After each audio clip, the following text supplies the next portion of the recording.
Hi everyone, आज हम देखेंगे जेटेट का कोडुक भाषा का यूनिट नंबर चैप्टर 4 जो है आपका मूल व्याकरण, संज्ञा, सर्वनाम, विशेषण और क्रिया का प्रारंभिक परिचय जो आपके एग्जाम के पॉइंट ऑफ व्यू से काफ़ी ज़्यादा इम्पोर्टेंट है।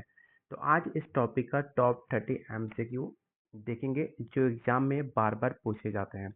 और याद रखना, एक वीडियो ये पूरा अगर आपने पूरा देख लिया तो डायरेक्ट आपके एग्जाम में क्वेश्चन देखने को मिलेंगे, क्योंकि जो आपके प्रीवियस ईयर क्वेश्चन थे उसको भी मैंने शामिल किया हुआ है। तो चलिए शुरू करते हैं आज का पहला क्वेश्चन। पहला क्वेश्चन है, मूल व्याकरण में किसे संज्ञा कहा जाता है? पहला ऑप्शन है जो क्रिया का बोध कराए। ऑप्शन नंबर बी है जो किसी व्यक्ति, वस्तु, स्थान या भाव का नाम हो। ऑप्शन नंबर सी जो गुण बताए, या ऑप्शन नंबर डी जो क्रिया विशेषण हो। तो क्वेश्चन नंबर 1 का राइट आंसर आपको बताना है कमेंट बॉक्स में कि क्या होगा।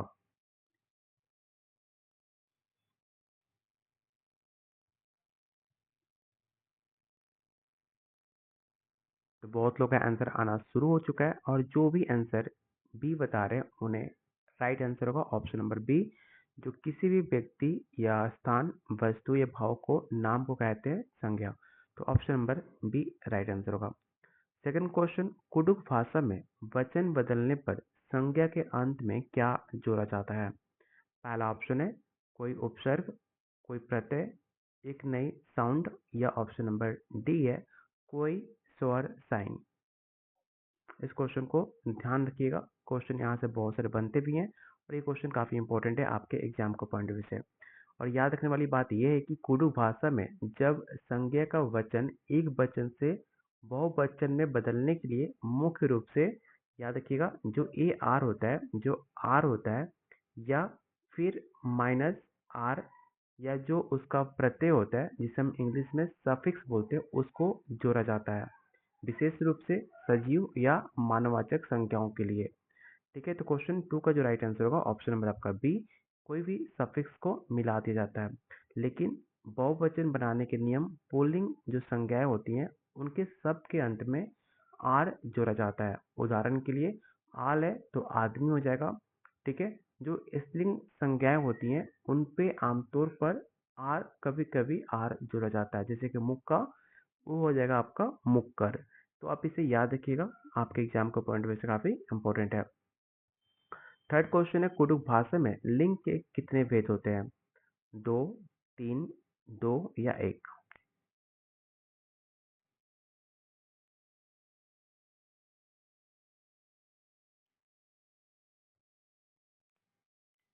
तो याद रखिएगा, कुडुख भाषा में दो तरह के लिंग दिए गए हैं, एक आपका पुल्लिंग हो गया और दूसरा हो गया आपका अपुल्लिंग। ठीक है, तो क्वेश्चन नंबर थर्ड का राइट आंसर होगा ऑप्शन नंबर आपका सी।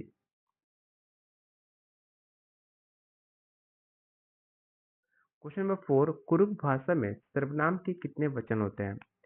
एक वचन, द्विवचन, एक वचन या बहुवचन, या ऑप्शन नंबर सी है एक वचन, द्विवचन, बहुवचन, या ऑप्शन नंबर डी केवल एक वचन।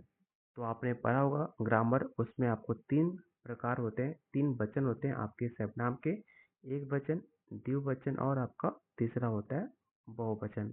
तो ऑप्शन नंबर सी इसका राइट आंसर होगा। क्वेश्चन नंबर 5, इंदर शब्द कुडुख भाषा में क्या दर्शाता है? क्रिया, विशेषण, संज्ञा या सर्वनाम?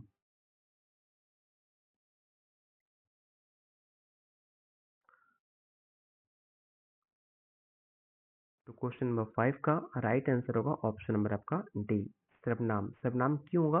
क्योंकि कुडुख भाषा एक ओराव भाषा में इंद्र जो शब्द है उसका जो प्रयोग होता है वो आपका आमतौर पर किसी देवता के संदर्भ में नहीं होता, बल्कि प्रश्नवाचक शब्द के रूप में किया जाता है। उदाहरण के लिए इंद्र मोखा लग दे, मतलब क्या खा रहे हो। ठीक है, और याद रखिएगा प्रश्नवाचक शब्द आपको इस ऑप्शन में दिखेगा नहीं, लेकिन जो हमारा नाउन है उसका एक भेद है प्रश्नवाचक, इसलिए इसका राइट आंसर यहाँ पर आपका डी हो जाएगा। क्वेश्चन थोड़ा ट्रिकी आएगा, आपको सिर्फ आसान क्वेश्चन नहीं आएंगे जो आप देखते आंसर टेक आउट कर दो। क्वेश्चन थोड़ा ट्रिकी आसान होगा, थोड़ा बहुत आपको दिमाग लगाना होगा, आँख खोलकर दिमाग खोलकर आपको एग्जाम में बैठना होगा, जिससे आपको क्वेश्चन आंसर बता पाओ। इसलिए आप वीडियो को लाइक और शेयर जरूर कर देना। अगर आप चाहते हो डेली आपको ऐसी वीडियो मिले, आपका सिलेबस कंप्लीट कवर किया जाए, तो आपकी वीडियो पर लाइक और शेयर होना ज़रूरी है, क्योंकि तभी मुझे लगेगा वीडियो आप चाहते हो डेली आपको वीडियो मिले और सारे क्वेश्चन सारे सिलेबस से अकॉर्डिंग होंगे, कोई भी क्वेश्चन ऐसे आउट ऑफ सिलेबस नहीं होगा। और हम इतनी क्वेश्चन प्रैक्टिस कर लेंगे कि एग्जाम में कोई भी क्वेश्चन बाहर से नहीं पूछेगा। जो आपको बताया जाएगा, जो आपको पढ़ाया जाएगा, उसी से क्वेश्चन एग्जाम में बनेगा भी, इसकी गारंटी है। तो बस अपना वीडियो पे सपोर्ट, अपना लाइक और शेयर जरूर करना अपने दोस्तों में, अपने ग्रुप्स में। चलते हैं क्वेश्चन नंबर आपके 6 पे। क्वेश्चन नंबर 6 है, जो संज्ञा शब्द के स्थान पर प्रयुक्त होता है उसे हम क्या कहते हैं? क्या उसे विशेषण कहते हैं, क्रिया, संज्ञा या सर्वनाम? तो क्वेश्चन काफी आसान है। जब भी संज्ञा के स्थान पर कोई प्रयुक्त होने वाले शब्द सर्वनाम कहलाते हैं, तो इसका राइट आंसर आपका ऑप्शन डी होगा। क्वेश्चन नंबर 7, कुडुख भाषा में विशेषण शब्द किसके बारे में जानकारी देता है? संज्ञा या सर्वनाम की विशेषता बतलाता है, या समय के बारे में, स्थान के बारे में, या कर्ता के बारे में?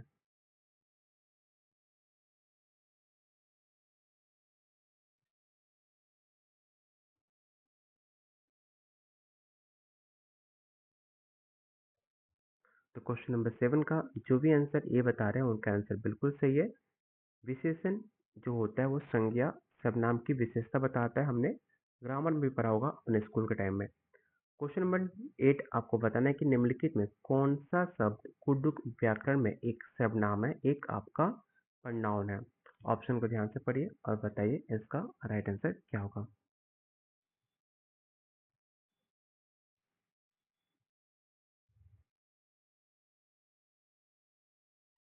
तो क्वेश्चन नंबर 8 का राइट आंसर होगा ऑप्शन नंबर आपका बी। याद रखिएगा, ई जो होता है कुडुख का एक निश्चयवाचक और संकेतवाचक प्रोनाउन माना जाता है, इसलिए इसका राइट आंसर ऑप्शन नंबर आपका बी होगा। क्वेश्चन नंबर 9, क्रिया के मुख्य रूप में किसका बोध होता है? किसी वस्तु का नाम, या ऑप्शन बी है किसी कार्य का होना या करना, या ऑप्शन नंबर सी किसी का गुण, या ऑप्शन नंबर डी किसी का माप?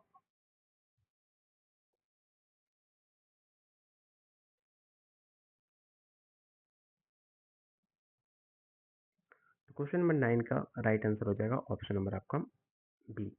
किसी क्रिया मुख्यतः किसी कार्य के होने या करने की बोध कराती है, उसे कहते हैं।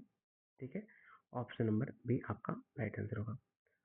क्वेश्चन नंबर 10, कुडुख व्याकरण में किन शब्दों को विशेषण की श्रेणी में रखा जाता है? ये क्वेश्चन काफी आसान और काफी इंपॉर्टेंट भी है, क्योंकि क्वेश्चन थोड़ा लैंग्वेज लेंदी है, लेकिन क्वेश्चन काफी आसान है। अगर आपने क्वेश्चन को समझ लिया तो आप आसानी से इसका आंसर बता पाओगे, क्योंकि कुडुख में जो विशेषण होता है वो अपनी क्वांटिटी को, अपने गुण को, अपनी संख्या को और परिणाम को बताता है। जैसे कि पिज्जा हो गया, तो पिज्जा आपका छोटा होता है, उसकी विशेषता बतला रहा है, उसकी गुण बता रहा है, उसका परिणाम बता रहा है। तो आपका राइट आंसर क्या होगा? तो ऑप्शन नंबर आपका सी होगा। क्वेश्चन नंबर 11, क्वेश्चन नंबर 11 है, आज कुरूप भाषा में किस सर्वनाम का रूप है?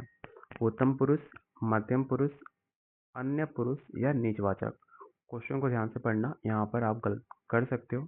क्वेश्चन समझ लिए तो आप आसानी से आंसर बता पाओगे कि कुरूप भाषा में जो आज एक वर्ड है, उसका प्रोनाउन में कौन सा प्रोनाउन है, आपको ये बताना है। तो याद रखिएगा, तीसरा पुरुष मतलब एक अन्य पुरुष होता है, थर्ड पर्सन है। एक आस जो वर्ड है एक थर्ड पर्सन शब्द है, तो इसका राइट आंसर होगा ऑप्शन नंबर आपका सी। क्वेश्चन नंबर 10 आपको बताना है कि संख्या में कितने भेद, कितने प्रकार होते हैं? तो क्वेश्चन काफी आसान है। आपने संज्ञा के प्रकार आपने पढ़ा होगा कि टोटल इसके 5 प्रकार होते हैं। कौन कौन से? तो पहला होता है व्यक्तिवाचक, जातिवाचक, समूहवाचक, द्रव्यवाचक और भाववाचक। तो क्वेश्चन आसान है, इसका राइट आंसर सी होगा। अगला क्वेश्चन है, खंडा खंडी किस प्रकार के संज्ञा का उदाहरण है? Proper noun, common noun, collective noun, या अब्स्ट्रैक्ट नाउन?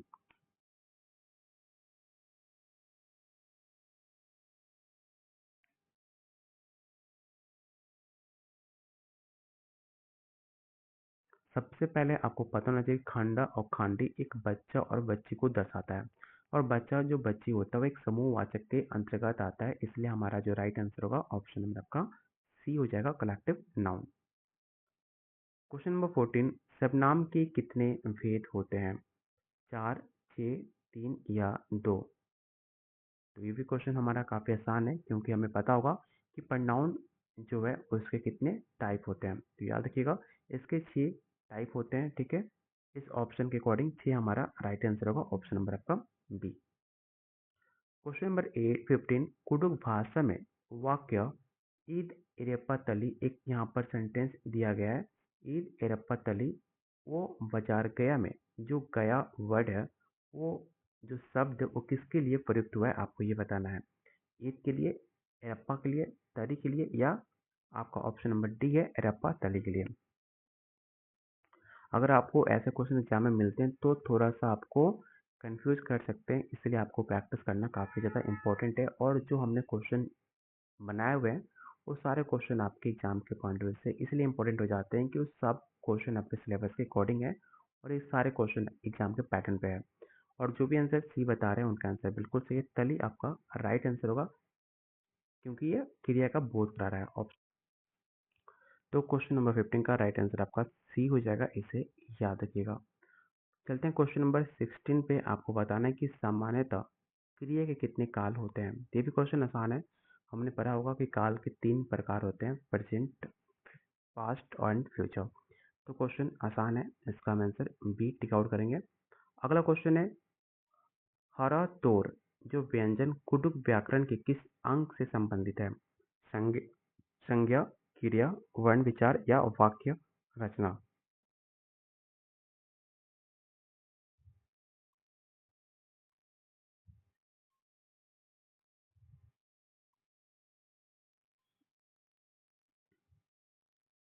तो क्वेश्चन नंबर 17 का राइट आंसर होगा ऑप्शन नंबर आपका सी होगा, वन विचार। क्वेश्चन नंबर 18, आपको बताना है कि कुडुख भाषा में जातिवाचक संज्ञा किसे कहते हैं। ये भी क्वेश्चन आसान है क्योंकि आपको पता होगा कि जातिवाचक संज्ञा उसे कहते हैं जब किसी पूरी जाति या किसी वर्ग का बोध कराया जाए, उसे कहते हैं जातिवाचक संज्ञा। जैसे कि मानी, मानी में एक आपका कुडुख भाषा का वर्ड है जिसका मतलब होता है मनुष्य। तो मनुष्य एक जातिवाचक के अंतर्गत आता है, तो हमारा राइट आंसर होगा ऑप्शन नंबर आपका बी। क्वेश्चन नंबर 19, निम्नलिखित में कौन सा शब्द एक क्रिया है? जल्दी से इसका राइट आंसर बताइए, क्या होगा क्वेश्चन नंबर 19 का।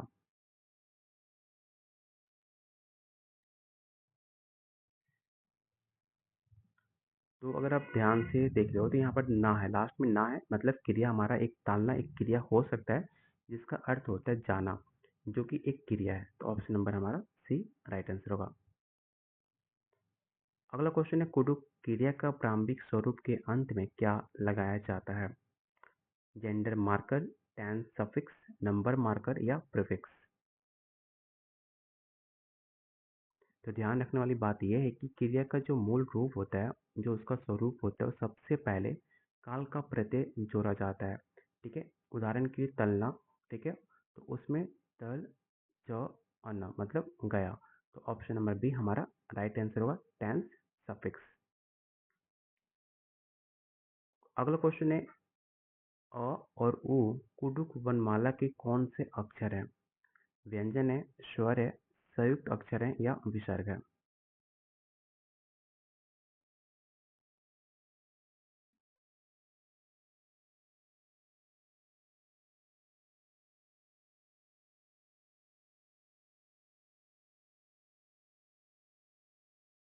तो क्वेश्चन 21 का राइट आंसर होगा ऑप्शन नंबर आपका बी, एक आपका स्वर है।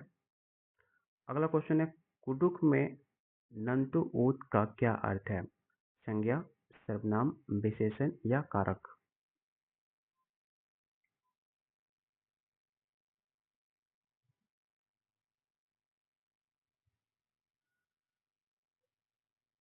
तो याद रखिएगा जो आपका नंतु ऊद है वो कुडुख भाषा में कारक होता है, केस होता है। तो ऑप्शन नंबर हमारा डी राइट आंसर होगा। अगला क्वेश्चन है ई मतलब वो होता है, वहाँ का अ मतलब वो पास का, आदि शब्द जैसे किस प्रकार के सर्वनाम होते हैं आपको ये बताना है। कुछ टाइम पहले मैंने आपको बताया था कि जो ये सारे क्वेश्चन होते हैं सब आपके निश्चयवाचक होते हैं, संकेतवाचक होते हैं, जो सर्वनाम कहलाते हैं। तो इसका राइट आंसर क्या होगा? तो ऑप्शन नंबर हमारा बी होगा। अगला क्वेश्चन है, जब कोई विशेषण संज्ञा के रूप में प्रयुक्त हो उसे हम क्या कहेंगे? क्या उसे विशेषण संज्ञा कहेंगे, गुणवाचक संज्ञा, विशेष्य या वाच्य? तो याद रखिएगा, जब कोई विशेषण संज्ञा के रूप में प्रयुक्त हो तो उसे हम कहेंगे विशेष्य। जैसे कि 12 आदमी, मतलब बदले 12, ठीक है, उसमें 12 जो होता है वो विशेष्य हो गया। तो इसका राइट आंसर होगा हमारा सी। अगला क्वेश्चन है, कुडुक भाषा में सहायक क्रिया का प्रयोग किसे स्पष्ट करने के लिए किया जाता है? Gender, tense and number, case या एडजेक्टिव?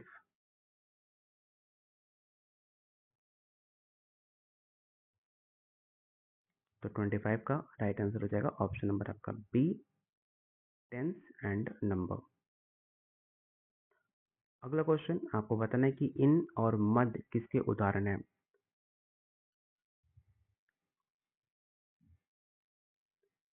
तो सेम जस्ट मैंने आपको बताया कि इन जो भी हमारा य व जितने सब आएंगे आपके, वो सब आपके निश्चयवाचक सर्वनाम के अंदर आते हैं। तो हमारा right answer option number E होगा।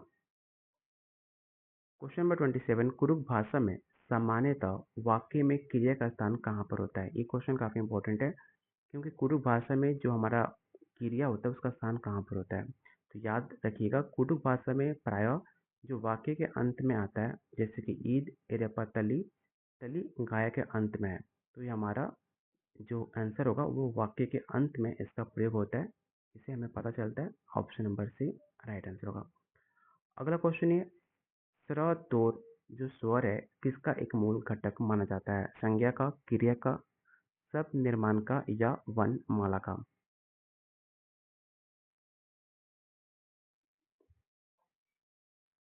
तो क्वेश्चन 28 का राइट आंसर होगा ऑप्शन नंबर आपका डी, एक अल्फाबेट है, इसे याद रखिएगा।